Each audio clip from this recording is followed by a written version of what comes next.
I am Clara, a 32-year-old woman who once believed in fairy tale endings. 3 years ago, my life took an unexpected turn when I crossed paths with Mark, the man who would eventually become my husband. This is our story.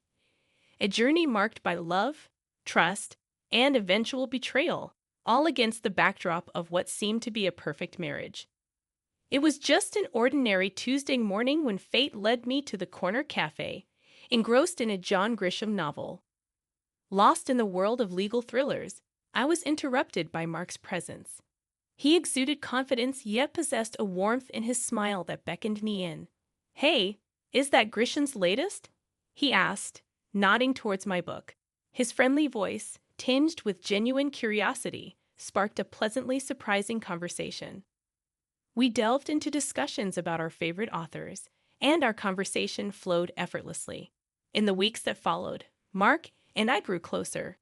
Shared interests in music, particularly old jazz, and a mutual love for exploring hidden bookstores solidified our bond. Mark was charming, respectful, and attentive, making each encounter feel like catching up with an old friend rather than meeting a stranger. As our connection deepened, Mark confessed his feelings one evening along the river, his words carrying a genuine warmth. "Clara, I've never felt this way before. I think I'm falling for you," he admitted under the dim streetlights. A rush of warmth enveloped me as I confessed my reciprocated feelings. Our relationship flourished, and 6 months later, during a cozy dinner at my apartment, Mark proposed. The moment was simple yet profoundly sincere, and my unequivocal yes expressed my belief in our future together. However, the joy of our engagement was soon met with apprehension when it was time to meet Mark's parents. Linda, his mother, exuded sternness with piercing eyes that seemed judgmental. His father, though more amiable, carried an undeniable seriousness, especially regarding the institution of marriage. During a formal dinner at their house, Mark's father brought up the subject of a prenuptial agreement, catching me off guard. Understanding the necessity due to past experiences with a cheating ex-boyfriend, I agreed, but with a condition. I proposed a $100,000 penalty for infidelity, a term Mark respected. Our wedding was a beautiful affair filled with laughter, dancing, and promises of forever. The first year of our marriage felt like living in a dream, traveling to romantic destinations, enjoying quiet evenings at home, and supporting each other's dreams. Mark wasn't merely my husband. He was my confidant and best friend. Following the whirlwind of our wedding, we seamlessly settled into married life, surprising even me with the ease of our transition. Our first year was a bubble of happiness, untouched by the outside world. Our honeymoon in Paris felt like a dream, strolling along the Seine, lost in the enchanting city of love. One evening, as we watched the Eiffel Tower illuminate, I asked Mark, "Can you believe we're here?" Pulling me close, he responded, "With you, I can believe anything. This is just the start for us, Clara." Days filled with laughter, romantic dinners, and promises of a future together created memories that made our bond feel unbreakable. Back home, our days settled into a comfortable routine. Mark kissed me goodbye every morning, and I eagerly awaited his return with dinner. Our conversations spanned everything and nothing, stretching late into the night. One evening, as we cleaned up after dinner, Mark expressed his unexpected happiness, remarking, "I never thought I'd be this happy doing mundane stuff like washing dishes." I playfully splashed water at him, and he laughed, catching it in his hands, saying, "It's all about good company. Marrying you was the best decision of my life." Despite our happiness, external pressures began mounting, particularly regarding the expectation of starting a family. Linda, Mark's mother, would drop not-so-subtle hints at family gatherings, pressing us about when we'd share good news. Attempting to deflect with humor, I replied, "You'll be the first to know when there's news." However, her persistence increased over time, straining me. Mark noticed my discomfort and reassured me, saying, "Don't let my mom get to you. We'll start a family when we're ready, not a minute sooner." Our first year of marriage remained magical, marked by a quiet anniversary celebration at home, where Mark surprised me with a necklace I had admired months earlier. "Happy anniversary, Clara. Here's to many more years of happiness," he said, his eyes shining with love. That night, as we cuddled on the couch, I felt incredibly lucky to have a loving husband, a cozy home, and a seemingly bright future. As our second year of marriage unfolded, the mounting pressure from Mark's family, especially his mother Linda, started taking a toll. It wasn't solely about starting a family anymore. Linda's criticisms permeated every aspect of our lives.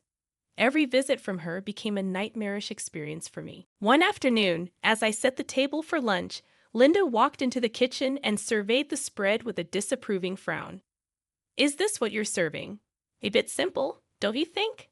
Her tone dripped with disdain, and I clenched my jaw, attempting to maintain composure. "I thought we'd enjoy something light today," I replied, but she just sniffed, muttering under her breath about proper meals and good housekeeping. Linda's critical comments extended beyond my cooking. She found fault in everything, from the house decor to how I spent my free time. One evening, while Mark and I were relaxing in the living room, Linda offered her unsolicited opinion. "You know, Clara, if Mark gave me the money he spends on you, I could hire a proper cleaner and a cook." Mark looked uncomfortable but remained silent, which felt like a betrayal. Despite my seething frustration, I managed to respond, "Well, Linda, I'm doing my best here." The most hurtful part was when Mark's attitude began to change, echoing his mother's criticisms in a more subtle manner. After one of Linda's visits, he casually mentioned, "Mom might have a point about the house. Maybe we should consider getting some help." I felt a pang of hurt and frustration, asking, "So you think I can't handle it either?" He backpedaled, but the damage was done. The constant criticisms and Mark's growing detachment strained our marriage. Arguments over trivial matters became frequent, and our once easy conversations turned into tense exchanges. After a particularly heated argument, I found myself wondering aloud, "What happened to us, Mark? We used to be on the same team." Mark ran a hand through his hair, looking frustrated. "I don't know, Clara. Everything just feels so complicated now." That night, I went to bed feeling lonely and misunderstood. Linda's insidious comments had invaded not only my home but also my marriage.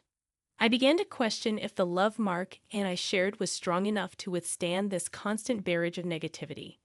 As the third year of our marriage unfolded, a sense of unease settled in my heart.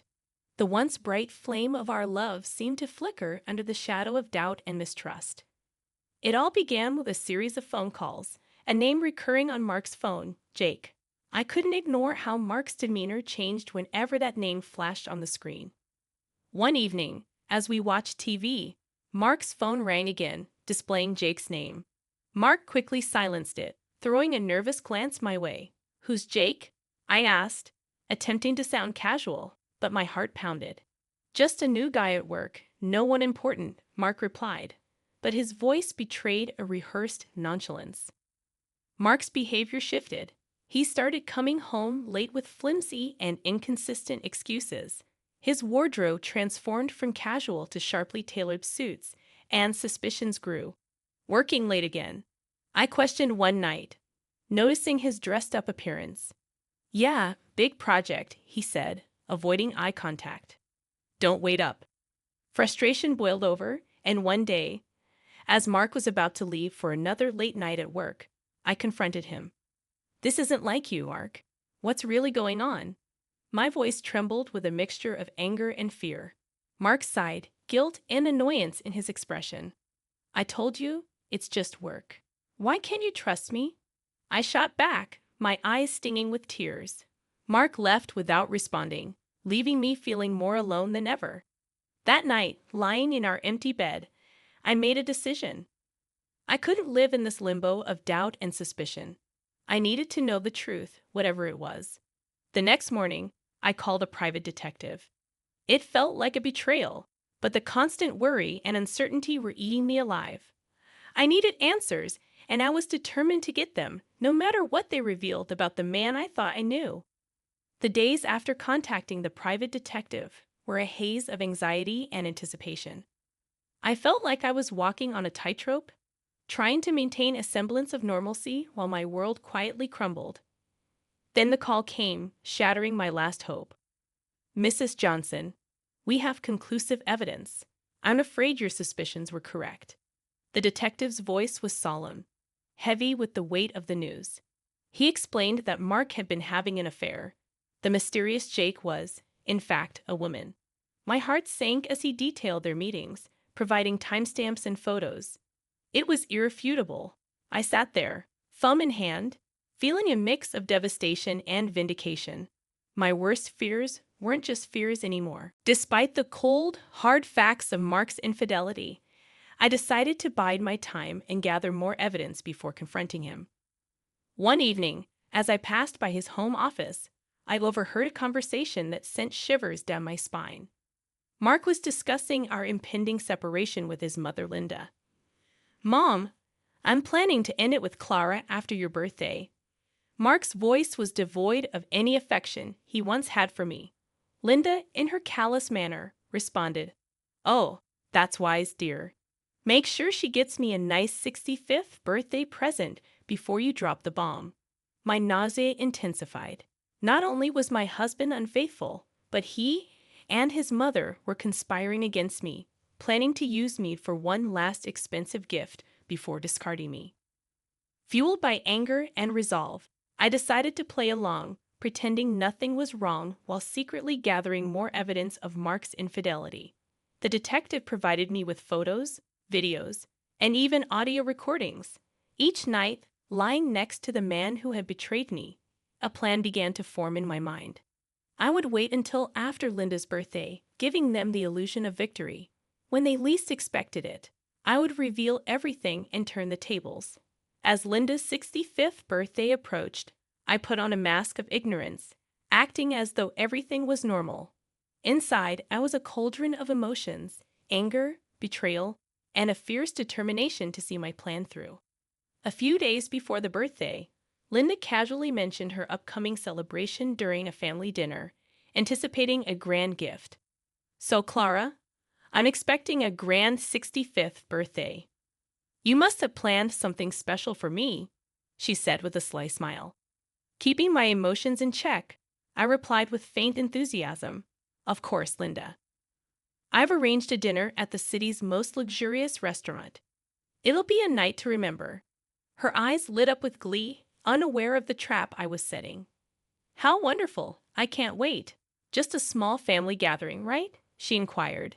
"Yes, very intimate and exclusive. Just for close family," I confirmed, my words laced with hidden irony.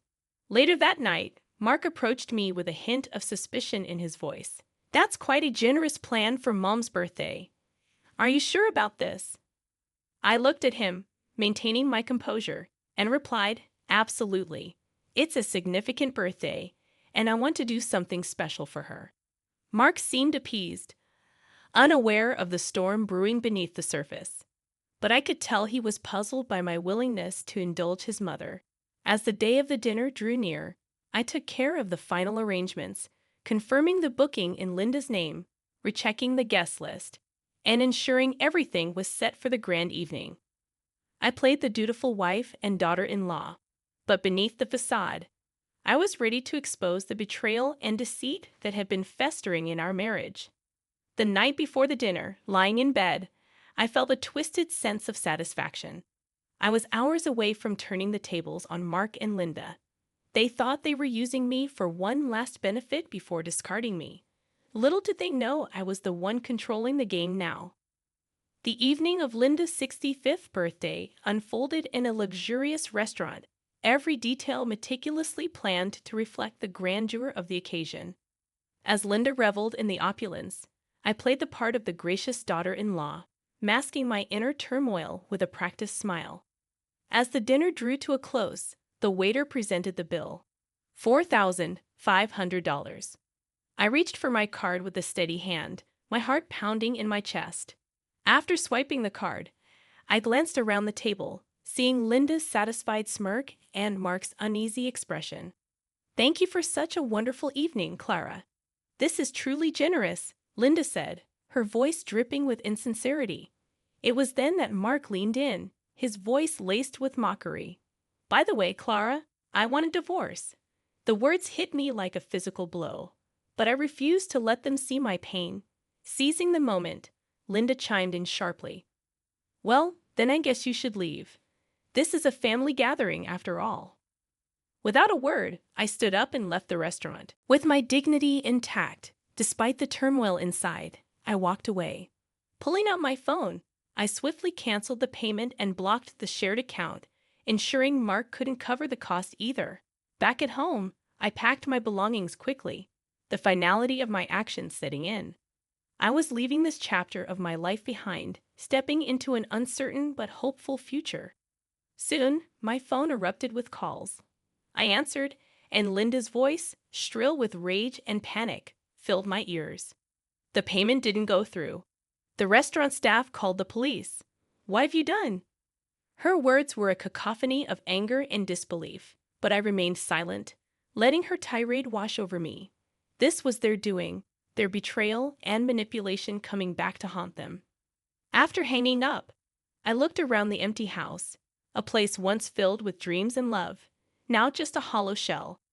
I took a deep breath, stepped out the door, and didn't look back.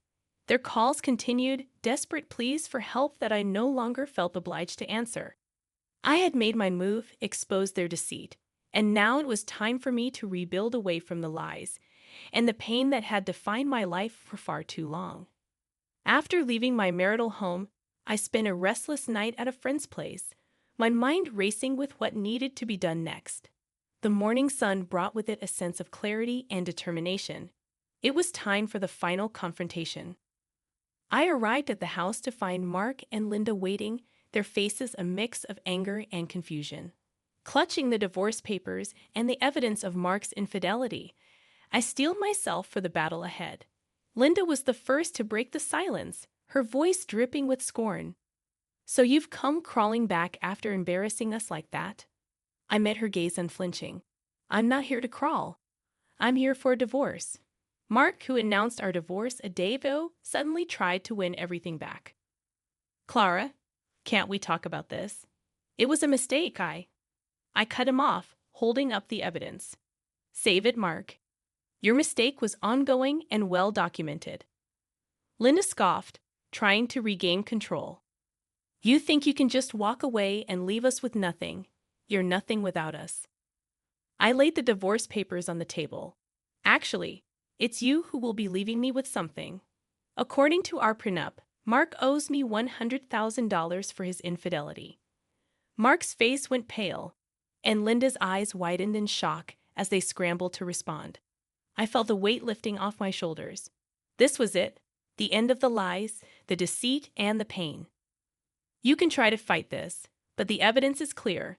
I suggest you pay up and move on," I said, my voice steady. Mark looked defeated, and Linda was speechless, her usual bravado gone. With no further words, I turned and walked out of the house, the door closing behind me with a finality that felt like freedom. The calls and pleas that followed fell on deaf ears. I had closed that chapter of my life for good. In the end, they paid. Mark had to borrow from his parents, but I didn't care where the money came from. It was a small compensation for the betrayal, but more importantly, it was closure. As I sat in the lawyer's office, signing the last of the papers, I felt a sense of peace. The journey had been painful, full of betrayal and heartache, but I had come out stronger, more resilient. I walked out into the sunlight, a free woman, ready to start anew. The future was uncertain, but it was mine to shape. After all the darkness, I finally felt like I was stepping into the light.